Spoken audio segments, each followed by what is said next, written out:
Hello everybody and welcome to episode 67 of Show Viewer. Today we'll be going over the 13th Hundred Chairman election arc of Hunter x Hunter. So this arc was the last arc of the anime, however it's not the last arc of the series so far because the anime actually goes on with about, I believe it's 71 chapters that aren't actually adapted into the anime, in the manga. But in this arc, the story kind of starts off with us kind of seeing the aftermath of Chimera Anarch, everyone recovering and all that stuff, everyone in the hospital, and we now see as the 13th Hunter Chairman election must occur because Netero is dead, and we are left with the Zodiacs, which are a group of individuals who, there's 12 of them, he gave them each a signed, like, Zodiac, title and all that, and they all kind of fell into line with these titles, so, like, with each of the Zodiacs, like the Zodiac symbol animal representations, each of them have a representation in the person adapted their appearance to look like that. But so we see all this, and we learn of Pariston, who is one of the foremost runners for the actual election because he was the vice chairman under Netero. But yeah, we get to introduce all the Zodiacs and all that. The only really big ones we need to know is Pariston, Cheadle. I still want to say the name. It's Cheadle, so I'm just gonna say Cheadle. But Cheadle and Jean. Jean is a Zodiac, so we get to see a lot of Jean in this arc actually. But so this kind of just sets us up, and they start to prepare to have the elections, all that. Since Netero laid out a bunch of rules, Jean was actually made like the head of the election committee. However, ultimately he ended up, I believe, surrendering that post, and the election just kind of goes on its way. But so during this, we see as Killua is trying to figure out a way to heal Gon because Gon is in critical condition on life support and he is just not recovering. So he ultimately ends up thinking of an idea. So he ends up going back to the Zoldyck family mansion and all that, and he ends up talking with his father Silva about saving Gon through a means that is his youngest brother. Now, ultimately, we see as his youngest brother is concealed deep, deep down in the house, and there's a bunch of vaults and all that, and we learn that this is because his youngest brother, okay, so this character is presumed to be. Okay, I don't know. Like I said, I don't know the right terminology. I'm sorry if I did not mean offense by this, but I believe it's a trans woman. I don't know. I don't know exactly what that means, but I know it. Oh my gosh, Aluka was born biologically male, but is now a woman. So I'm just refer to her as Alika. But Alika, we see, is a Nin user who's I don't even know if she's really Nin, but her Nin ability is to grant a wish. However, someone has to meet 3 of her demands prior to this, and if they are unable to meet these demands, we see like backstory with this through like her interacting with the butlers and causing like mass deaths and all that. But if the demands are not met, then a person, it's often usually that person and the person close to them are killed. Now, if the demands are like super high, well, actually no, this is not it. Okay, so this is how the demands work. Now, then if the person meets all 3 of the demands, they can make a wish. Now, if this wish is just like for Killua, for example, ask for a kiss on the cheek one time, then the following demands will be low. So, like, she won't ask too much of a person. Like, she just asks for a fingernail off of one of their butlers for the wishes, the desires following this wish. However, we see as one butler wishes for $1 million, and then the desires that she has after this end up being absolutely unachievable. And this leads to one person and, like, I believe it was like 66 other, like, the close people around them dying. So yeah, we see as what Killua plans to do is to use Aluka to grant him a wish, which is to heal Gon. And we see this, and ultimately he ends up, kind of against the will of the Zoldyck family, acquiring Aluka and leaving the estate, where he escapes with her. And he is then put under precautionary measures by the Zoldyck family and is required to have butler guards around him. Now, throughout all of this, we see as Illumi is aware of this because he's in contact with the Zoldyck family, obviously, and he's speaking with Hisoka about it because he's on an airship with him. See as they're discussing, and they eventually do deduce that if Killua is unable to fulfill these wishes, then they will die because they are some of the 66 people who have been, or some of the relatively higher up people who have been close to him. Because what it does is it kills those who you love and have spent the most time with. So, like, though Hisoka is not loved by Killua, he's been around him quite a bit. So Hisoka would die, Illumi would die because he's been around since he's his brother. He's been around him his whole life. But yeah. So now Hisoka and Illumi have the incentive to stop Killua and reacquire Aluka so she can be used to their nefarious ends and to the, I guess, prospering of the Zoldyck family. But yeah, and they're doing all this also to avoid the eradication of the Zoldyck family, because if Killua is unable to fulfill the wishes, then the Zoldyck family, all of them, will die.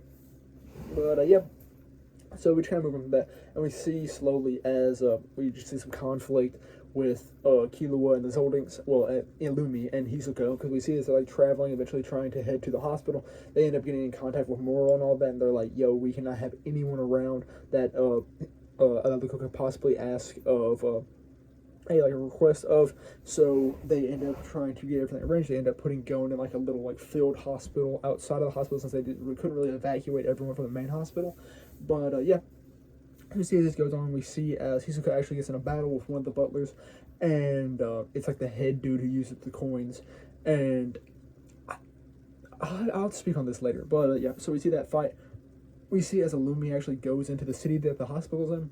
It starts turning people into they're called like pins, something. He just uses his little like needles and needle people or something like that. I think they're called needle people. But he's just throwing them in so he can control them, and he's going about just kind of spreading chaos and trying to ward off the hunters while he deals with Killua. So we see this also. We kind of see some more progression in the elections and all that. We see ultimately as like a top 6 pick, with Jean is among them. And at a Q&A one time, Leorio was actually there. He was in the area, and he pulls up and he realizes that it's Jean. He asks Jean why he isn't there. Like, he has his son's bed son, and he doesn't really have anything to combat. So Leorio uses his newly shown nin abilities to punch Jean, and this actually gets him in the running himself for the election, because in the next like round of elections, we see that actually Leorio placed 3rd. Pariston is still on top. Cheadle is 2nd. But yeah, we see all this transpiring, and like the elections keep getting more and more convoluted. But yeah, as we see as Killua ends up eventually getting to the city, and this is kind of where we kind of get some confusing stuff about Aluka's power. So Aluka is not actually the one who grants the wishes. She has an alter ego by the name of Nanika, and Nanika is the one who grants the wishes. So I'm just gonna explain. It's not explained until after she heals Gon, really, but it's really kind of confusing. But so a select amount of desires does not actually have to be met for Nanika to grant a wish and heal someone, because she has the ability to heal, destroy, and grant wishes. So her healing power is a lot better than her destruction. Well, her destruction power is a lot better than her healing power. But so apparently Nanika only wishes to feel praise by Killua, and so she does not require desires to be fulfilled by Killua for her to grant a wish to him, because she just wants to be praised by him. And I believe we ultimately end up seeing this with Gon getting healed.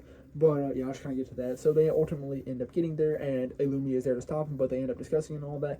And ultimately, Illumi allows Killua to heal Gon and allows him to go off with Alika.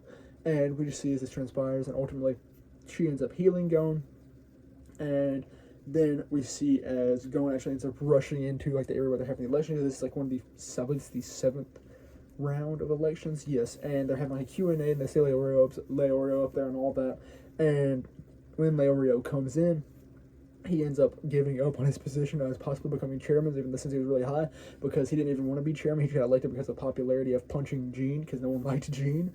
But yeah, he ends up ultimately giving up his position because he just wanted to use his position to get Gon healed. And now that Gon is healed, he has no reason for running. So ultimately his votes end up going away, and they end up going to Pariston instead. And Pariston is ultimately elected to be the 13th chairman of the Hunter Association. But yeah, and then he elects Cheadle as his second in command, and then promptly resigns, putting Cheadle in power. But yeah, so we see that Gon gets healed, and then we see as Killua and Aluka speak afterwards, and Aluka is actually, Nanika is actually hurt by Killua emotionally, because he is trying to protect her and protect the world by telling Nanika that she can't come out because of her destructive abilities. And then Aluka ends up taking back over, and she ends up being on to Killua for being a bad brother and hurting Nanika, making her cry. So ultimately, she ends up swapping back, and after some begging by Killua, he apologizes to her, and everything's good in the end. And obviously, like I said, they let Killua off to be with Aluka because they know that Aluka is kind of the one who can be... Killua's kind of the one who can control Aluka, and since he actually, sees her as a being rather than an object to be used to the advantage of the Zoldink family or to be feared by the Zoldink family, But yeah, so we see this, and then we just kind of progress along. That's kind of where Killua and Aluka's story ends for now. But we see as Gon and Jean actually meet up a little bit and they discuss and just yap it up, and they're talking, and ultimately they end up going off. Then we see as Gon actually goes and meets up with Kite. Now, this Kite isn't actually the corporeal version of Kite that we know, but is actually the Reina girl that we saw previously. But we actually get to see as she discusses with the Chimera, like the koala-looking Chimera, who actually killed her body. He killed her body, which released Reina's soul.